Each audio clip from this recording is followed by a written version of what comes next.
न जाने कई नामचीन जो चेहरे उस समय के थे। इतना ही नहीं, सुभाष चंद्र बोस भी आए, उनकी पांडुलिपि है।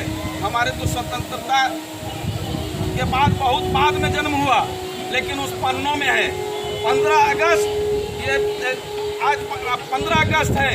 42 की क्रांति में 17 अगस्त को 3 लोग शहीद हुए थे इसी आश्रम से निकलकर। जब रामचंद्र बाबू ने अम्हारा का कहा, 11 तारीख को इस क्षेत्र से भी लोग गए थे पटना सेक्रेटेरिएट पर झंडा फहराने।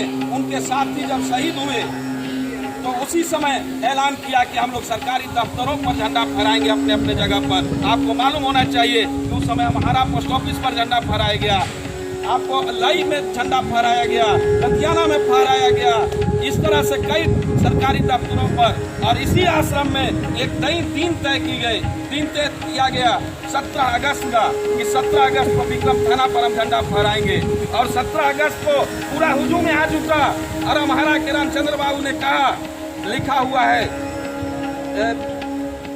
कामेश्वर मिश्रा जी द्वारा, सेनानी, उनके द्वारा लिखा गया कि उस समय रामचंद्र बाबू ने कहा कि जिसको मरने का डर है जा सकता है, अभी भी मौका है। लेकिन एक आदमी नहीं हिला, चला झंडा फहराने के लिए, वंदे मातरम और भारत माता की जयकार के साथ यहाँ से निकला, कारवां निकला झंडा फहराने के लिए। लेकिन तत्कालीन दरोगा सत्यनारायण सिंह द्वारा उन क्रांतिकारियों पर, उन भारतीयों पर अत्याचार किया गया। पहले पत्थर बरसाए गए, उसके बाद गोलियां तरतराई।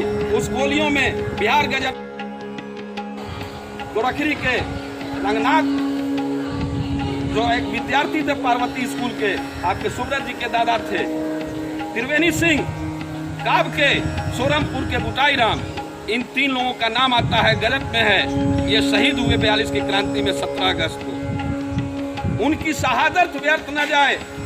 सेनानी जो हमारे आज रामजीवन बाबू आए थे, झंडोत्तोलन किया शहीद स्मारक पर, उनसे भी मैंने पूछा, पहले भी पूछा, वह उनका भारत का जो सपना था, जिस भारत का सपना था, हम सभी मिलकर इस तिरंगे के सामने उस सपने को साकार करने का संकल्प लें। वह अमर भूमि है, शहीदों की भूमि है। आप चले जाएंगे, दुर्भाग्य है इस जगह का जो आज तक इस स्थिति में है, लेकिन सब लोग जग चुके हैं। हमारे पदाधिकारी भी, जो भी हमको लगता है अब तक के 4थे पदाधिकारी सर हैं जो यहाँ झंडोत्तोलन कर रहे हैं। अब यह आश्रम जरूर खुशहाल होगा। आज मैं धन्यवाद देता हूँ, आभार व्यक्त करता हूँ कि गांधी आश्रम से शहीद स्मारक समिति की लगातार जो मांग होती रही, हमारे कार्यक्रम में बीडीओ साहब ने ब्लॉक में जो अब तक दर्ज नहीं होता था, आज 10:45 का जो टाइमिंग आया, सभी लोग एकत्र हुए उस टाइम पर, पहले से नहीं था। आज स्थिति है, कुछ ऐसे भी लोग दिख रहे हैं जो नहीं आया करते थे टाइम निर्धारित नहीं होने के कारण। धीरे धीरे अब हम सभी आगे बढ़ रहे हैं। इस आश्रम का जरूर विकास होगा, क्योंकि दक्षिण बिहार के गांधी का यह नींव रखा हुआ। 47 में आज़ादी के 3 महीना पूर्व, मई महीना में जब दंगा छिड़ा था, उस समय भी यहाँ आकर अस्पुरा में उन्होंने भाषण दिया था। हेलीपैड अभी भी आप जाकर देख सकते हैं, मोहन चक के पास एक दीवार है, वह गवाही देता है कि अंग्रेजों के समय में यहाँ क्या था, हेलीपैड भी था। वह एक वहाँ पर यानी गांधी जी ने भाषण दिया था। तो हम गांधी के सिर्फ नाम नहीं, गांधीवाद से ही भारत की स्वतंत्रता, भारत को स्वतंत्रता मिली, और उस गांधीवाद से ही हम हर लड़ाई जीत सकते हैं। आए हम उस राष्ट्रपिता का सम्मान करें, उन शहीदों को सम्मान करें, उनके सपनों को मिलजुल कर साकार करें।